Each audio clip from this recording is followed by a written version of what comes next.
变数。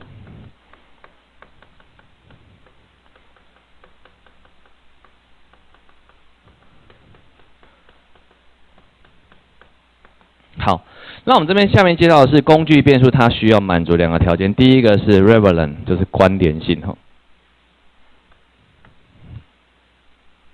，relevant， 啊，另外是外生性。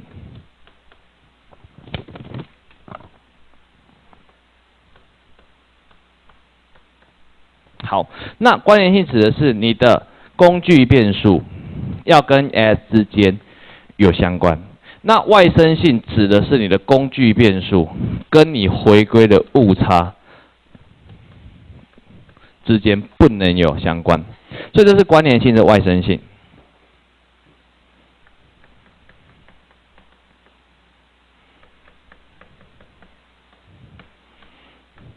那这好不好记？还蛮好记的。想象一下，听到工具变数就知道，工具变数它的角色是什么？它就是个工具人的角色。那什么是工具？工具它既然是工具的话，工具人跟情人的差别是什么？工具人怎样？用完即丢嘛。那问题是，比如说你今天肚子很饿，然后我找个工具人帮我买晚餐。然后问题是你要找谁？第一个，你要跟他有认识嘛，所以你认识才叫得动啊。所以你那个工具变数跟你要有相关嘛。跟你自己本身，但是呢，你买完之后你要怎样？叫他赶快回家，就是说很晚了，赶快回去休息，因为你不希望跟他有瓜葛，所以他要满足关联性跟外生性，它是工具变数，意思是你用完它就拍拍屁股走人吼。那这是工具变数，它需要满足的条件。那问题是，以工具变数来说，它会遇到一个问题哦。我们知道工具变数本身为什么要找工具变数呢？一定是你原本的解释变数跟误差项之间存在的相关性嘛，所以我们来看一下哦，在给定这个条件成立的情况底下，你的解释变数跟误差项之间如果有相关的话，今天如果你找到一个变数，它的解释变数有相关，那既然 S 跟 Z 有相关 ，S 跟 U 又有相关，是不是代表 Z 跟 U 一定也会有相关？所以这个外生性这个假设，这边并不是数学上要求成立的假设，那你说这要怎么成立呢？用好小的，就是用解释的，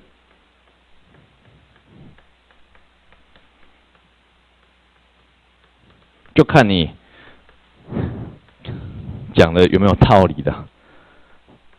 好，那我们稍微来看一下第一代工具变数，因为其实工具变数它当初发展出来其实是看什么？它其实是看什么？受教育年数对于薪资所得的影响。那我们稍微写下这个回归方程，这个可以稍微介绍一下啊。你大概介绍一下，我们对于每个研究方法都要稍微有认识哦，就知道说这个研究方法本质上确实有它的迷人的地方，也会有它的问题。我们来看下今天，比如说我们这边估这个东西 ，natural log which， 然后等于阿法加贝塔。education， 然后加后面加个误差项哈，这个回归模型很明显，它一定会有误差项，一定会有那种遗漏变数的问题嘛？为什么？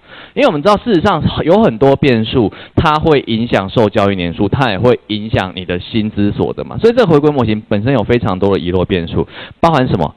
个人能力啊，或者是你什么英文能力等等，所以你势必想说我要找一个变数，它是可以用的工具变数，那这个变数它要符合关联性，也要符合外生性，就是你这个变数本身它要跟受教育年数相关，所以你要找一个工具变数 Z， 它会影响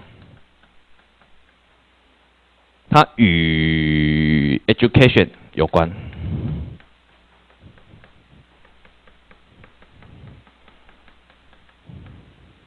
那但是这个东西又要与你遗漏那个变数个人能力无关，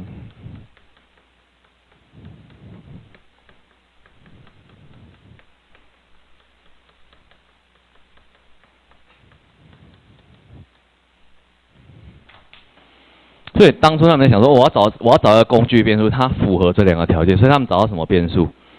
我觉得还蛮好笑的。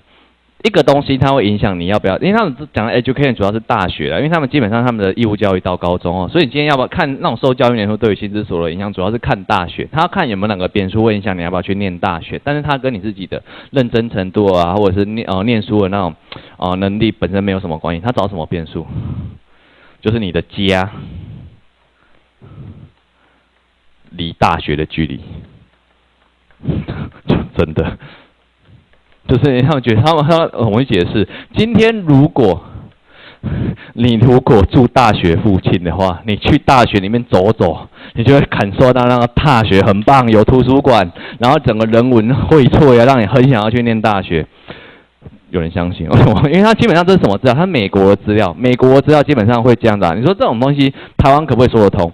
当然说不通啊！你台湾你要找哪一个地方，你要住哪个地方，你家里附近才没有大学？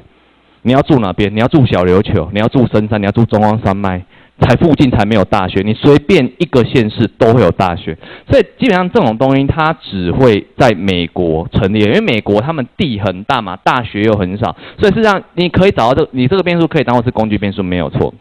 但是台湾就不行。那当初大家设计出来这个工具变数，大家觉得说看这个太好笑了，这你敢信吗？我不敢信。所以大家想办法去找另外一个变数。那有没有第二代这种受教育年数对于薪资所得影响的工具变数？有，他们在找另外一个。那美国的学制它比较有特色的地方在于说，今天台湾的学制是学年制嘛，就是你今天你是念完6年小学之后，你才可以去念国中。可是美国不是，美国是今天你去念国中，不是你念了几年小学，而是你的年龄，就是你年纪到好像13岁，你才可以去念国中。可是你知道台湾这种学年制，它会有个影响，就是会有那种尼波音啊跟尼陶音啊。所以像比如说以我来说，我是8月出生的，所以今天我去念国中的时候，我会是全班最年轻的那一个。但是如果以9月来说，你会是全班最老那一个。可是今天如果我在美国出生的话，他会说我还不能去念小学，不能去念国中，因为我要等到我13岁才可以去念国中。所以今天当我去念国中的时候，我就会比跟同年龄人比起来，因为我出生的比较晚，所以我要多念1年的小学，所以我跟别人相比，我就多增加了1年的受教育年数，它就是个工具变数。他要看这个东西，他想说看这可以吗？可以，所以这种东西基本上是个玄学，就是我们要看你怎么说得通。那我看过的最好小的一篇文章，它的工具变数，这个我去年讲过吼，我现在还找不到可以打破它的记录。他找到工具变数，他看的是什么？他看的是他探讨那篇文章很有趣，他探讨的是满清政府为什么被推翻，这是国际期刊，他看的是满清为何被推翻。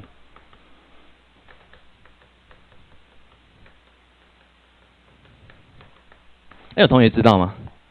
为什么满清政府会推翻？是什么事件？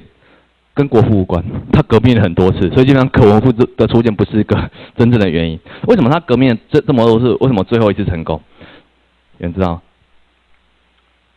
科举没错，是因为他废科举。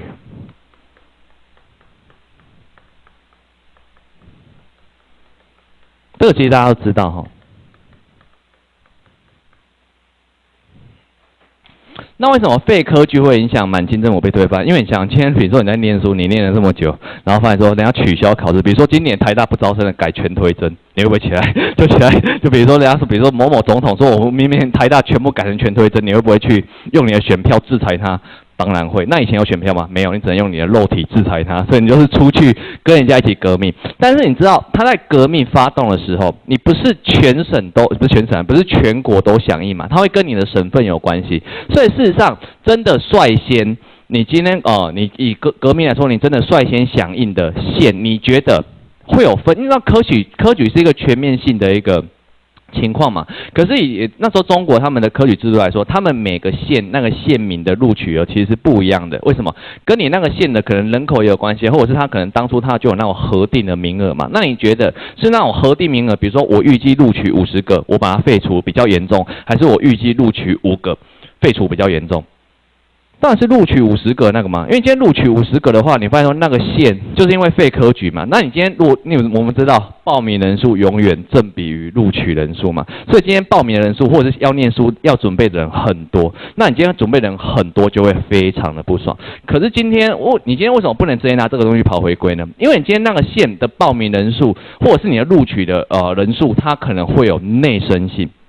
为什么？今天如果那个地方录取的人数很多的话，就代表那个县怎样？大县嘛。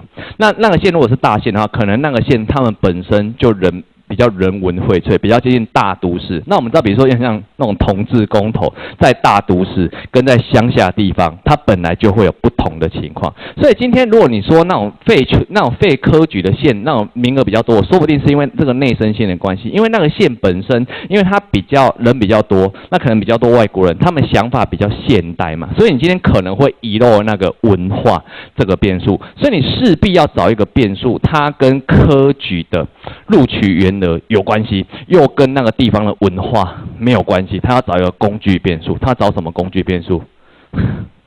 非常好想，他找的是那个县里面的河流数量，这个也可以，为什么？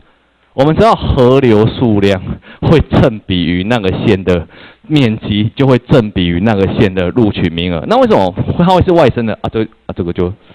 这个河流就天生就是这样子流过去嘛。那你也以那个县的以那个县在划分那个县的时候，你不会希望你的县河流太多，为什么？渡河不方便嘛，那你交通不方便，第一个你课税不好课，大家移动也不好移动。你需要河，但是你不需要那么多河，所以他基本上他看的河还不是大河吼，他看的是小河，多小宽度，他看宽度，好像我今天印象中好像要小于10公尺，它才叫小河流。小河流太多就很麻烦，就不喜欢，所以基本上他就拿这个小河流当作是科举员额的工具变数，这也可以。所以你要知道这个科学这个工具变数是什么？玄学，它是一个用好小看你好不会好小而过。那你说这种东西工具变数它做完之后，你今天使用不同的工具变数，它当然它的结果就会不一样。所以基本上这种东西就很吃你找的工具变数哦。所以这种是个体计量一个比较常使用的方法，你大概就知道说这个好小的啦，听听就好哈。那你说这个期刊它发表在什么期刊？剂量最好的期刊，所以政治很正确哦。那在2016年的时候，所以这篇很新。好了，那我们下面来看一下，找到一个工具变数之后，下面你要怎么用呢？这个叫2阶段估计法。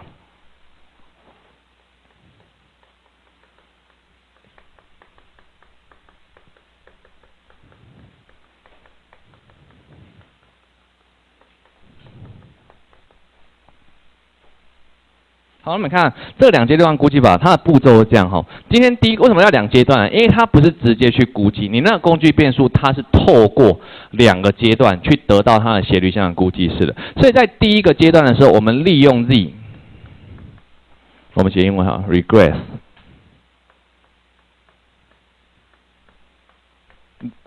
si on z。就是我们今天 regress y on x 的是这边是被解式变数，所以记得 regress 前面那个这是被解式，那这是解释吼。好，那你今天跑这个回归方程式，你可以得到 si hat。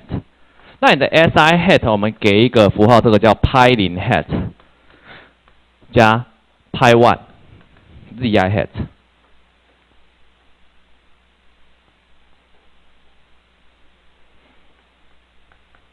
它就是一个我们用 zi 去得到一个 si 的配式值嘛，然后下一步第2阶段呢，我们就是 regress，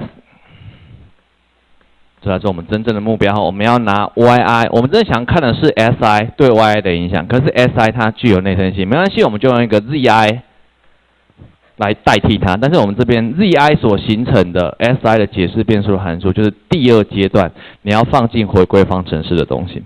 所以今天我们是先拿 zi 对 si 跑回归，那我们得到一个配式值之后，我们拿这个配式值代替 si 去进行回归系数的估计。那这个 si hat 它是一个 zi 的函数，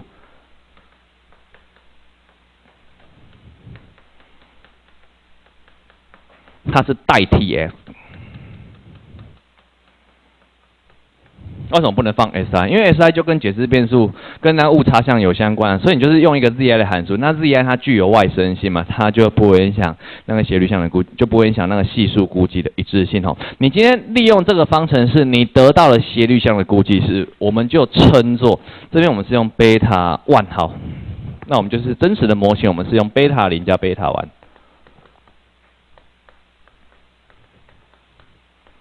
那我们就称这个叫两阶段的估计式。今天你得到的估计式就称作两阶段的估计式哈。那这个叫2SLS。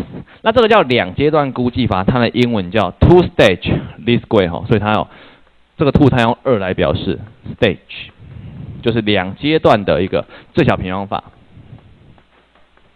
这个算是会考的哈。考试不会叫你找工具变数，怎么可能想得出来？可能他会问你说工具变数它是怎么得到它的斜率项的估计式的。好，那这个two-stage least square 它的估计式会长这样，这个要稍微记一下它的函数形态在下面的地方你可以把它画起来，它等于这个东西 summation si 减 s bar zi 减 z bar。它是 s 跟 z 的样本共变数在分母的感觉，那你的分子呢用的是 zi 跟 yi 的共变数的感觉哈，这是它的两阶段的估计式，这个要记。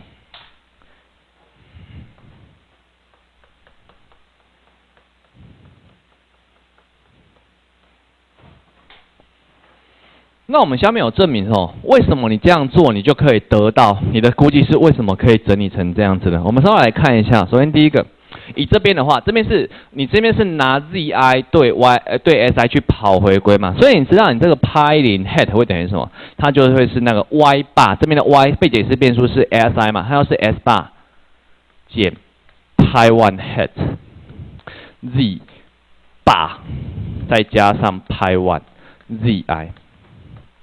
所以事实上，以这一项来说，我把这个先擦掉。这个东西它可以等于这样 s bar 加上派1，这边有 hat 然后这边是 zi 减 z bar。所以 si hat 减 s bar， 就根据这边的结果我们可以得到一个关系式，就是 si hat减 s bar 就会等于派1 hat zi 减 z bar， 这应该有写有的。好，所以我们知道 si hat 减 s bar 它会等于派1 hat， 然后 zi 减 z bar。那你这边你要得到那个 OS 估计数你应该是拿 si hat 对 yi 去跑回归嘛。所以事实上你的分母的地方应该会有这一项 si hat 减 si， 应该写 s hat bar 这个配式值的平均。但是我们来看一下这个配式值 这个 s hat bar 它会不会等于 s bar？ 就稍微问你一下，今天你用 s 你会觉得很难想象，可是我们今天如果用 y 的话，请问你 yi hat 它会等于什么？应该我们这样写的 yi， 我们稍微 review 一下yi 它等于 yi hat 减加上你的残差嘛，因为你的残差不是本来就是你的被解释你的 yi 扣掉你的配式值嘛。那我们来看，今天如果我们两边进行加总取平均的话，你是不是可以得到 summation yi 等于 summation yi hat 加上 summation ui hat， 然后因为它是 OLS 估计式嘛。这是正规方程式的其中一个限制。你知道 OS 估计是得到的结果，它的残差和会为0，所以 yi hat 的总和会等于 yi 的总和，所以两边同除以2，你可以得到 y bar 等于 y hat bar， 就是你配式值的平均会等于你那个被解释变数的平均。所以今天你的配式值是 si hat， 你的被解释变数是 si 嘛，你的配式值的平均就会等于你被解释变数的平均。这边的被解释变数是 si， 所以它会等于 si hat 减 s bar， 那它就会等于我们刚刚导出来的这边派1 hat， 然后 zi 减 z bar。好。然后接下来我们把这个结果把它带进去它的斜率项估计式。那这个推导重要吗？不重要，只是推给你看而已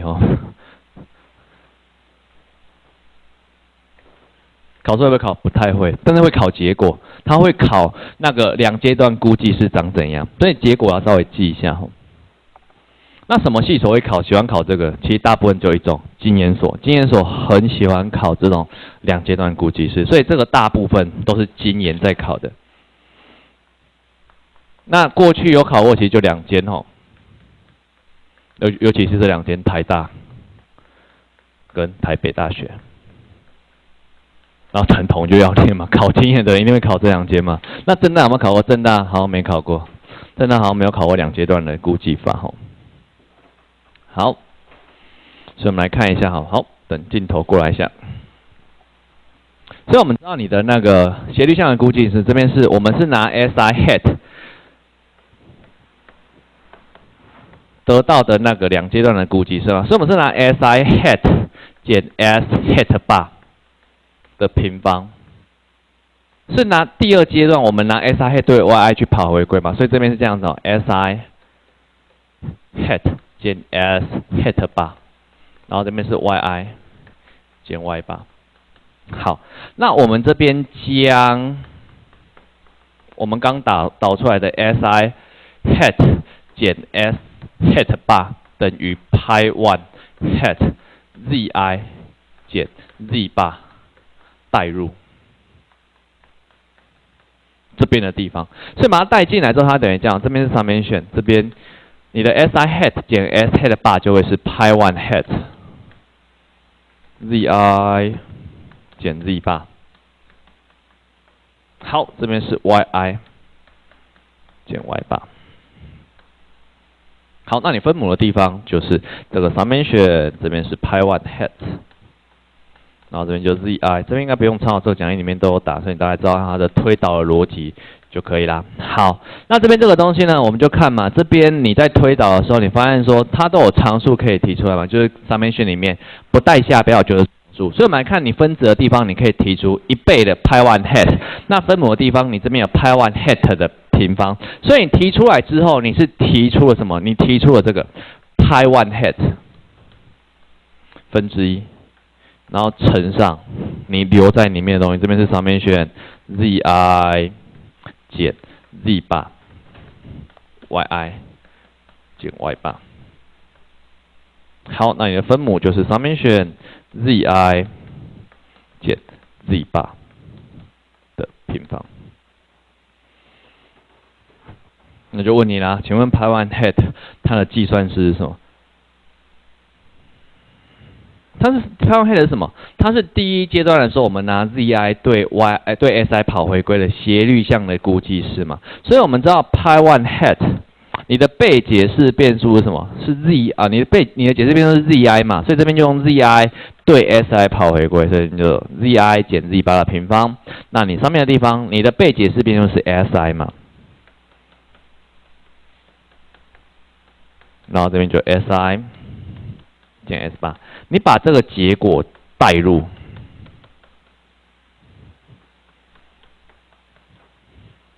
它就等于，这稍微调一下，它导数嘛，所以导数这边变summation的 ZI 减 Z 8的平方。好，那这边就是 summation的 ZI 减 Z 8 SI 减 S 8。好，乘上后面这一项哦。所以大家知道这种考试不可能考，这个导出来是要导多久哈？这考卷就已经去了一半哈，所以这种东西不太常考，可是它会考结果。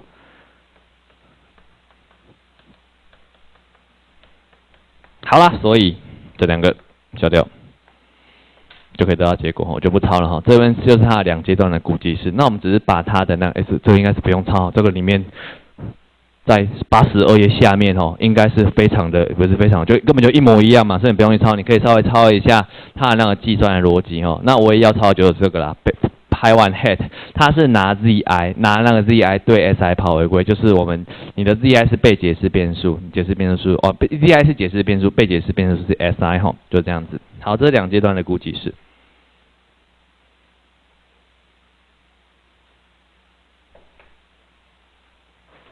好，那我们今天事实上我们可以从另外一个角度来去思考这个工具变数的计算式吼。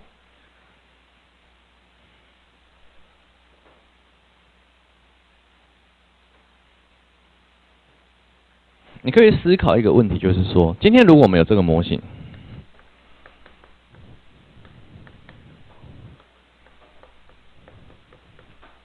那这个模型中 ，SI 跟 UI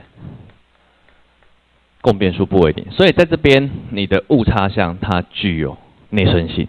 那下面这个模型是这样子，这边等于讲 SI 它等于派0加派1 ZI， 然后后面我们随便加个 S(i) 好了。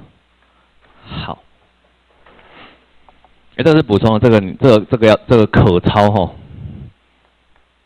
这部分可以抄上去，它是一个概念吼。那我们来看一下，你今天这个回归模型，我们也是假设它就是那个就这个模型的误差项跟上面那个模型的误差项之间没有相关，而且我们知道你的 ZI 满足外生性，就是不是你的外生性不是 ZI 跟 S(i) 吼，而是 ZI 跟 UI。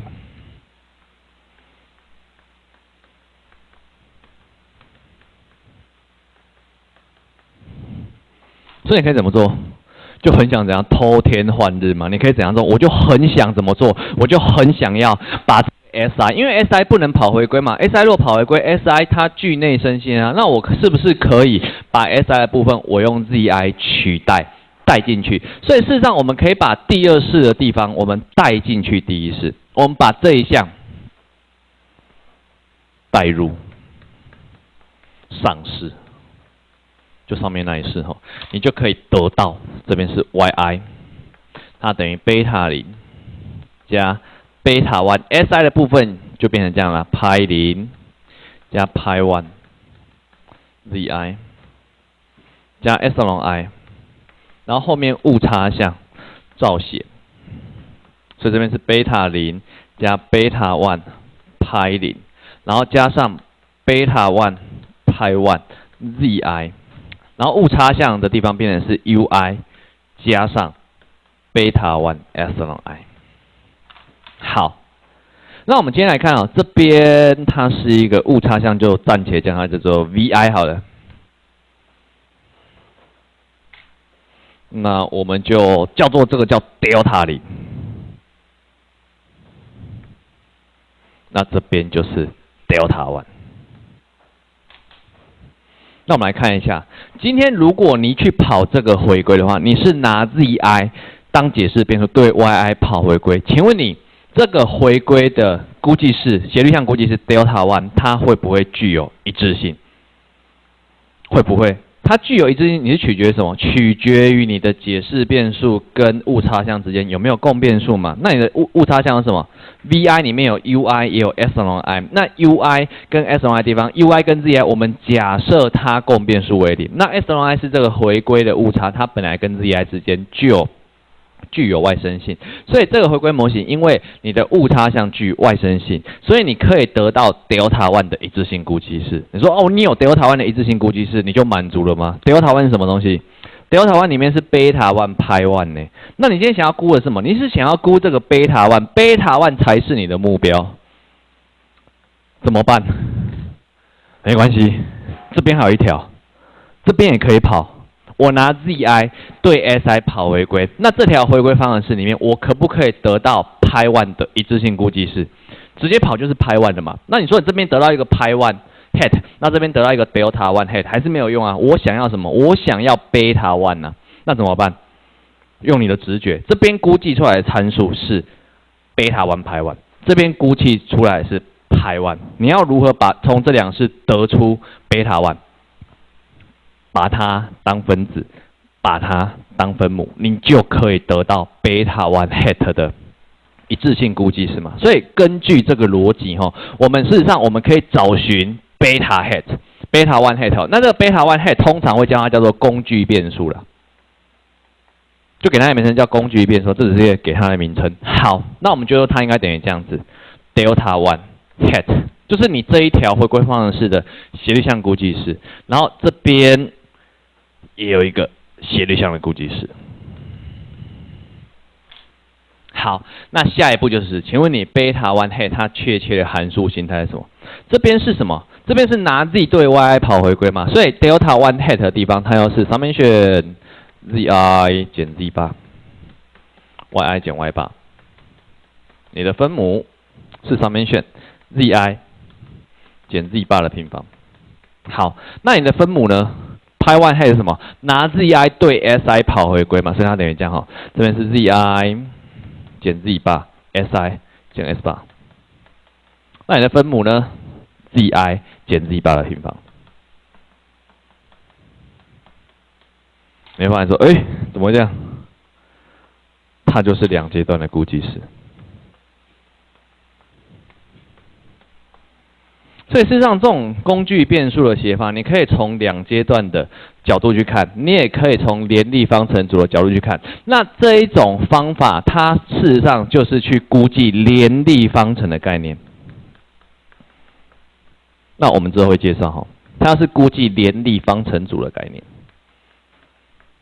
所以联立方程组的话，我们就是想办法找那工具变数，这工具变数它具有外生性，我们就利用它去跑这条回归。那有时候我们说这个叫辅助回归啦。我们今天我们的目标不是想要知道 z 对 y 的影响，我们想要知道 si 对 y 的影响。所以我们先跑一个 z 对 s 的回归，那再跑一个 z 对 y 的回归。那我们就利用这两个辅助回归 ，z 它充其量就是一个工具变数，它就是一个工具人，所以我们会把这个估计式叫做IV 估计式。那 IV 估计式事实上它又是两阶段的估计式。那两阶段的估计式其实比较难去说服别人说，为什么你要使用这种两阶段的估计式？那 IV 的估计式其实相较于两阶段的估计式来说呢，它是一个比较直觉的估计式哦。但是你要知道，它们两个是一模一样的哈。好，那我们下面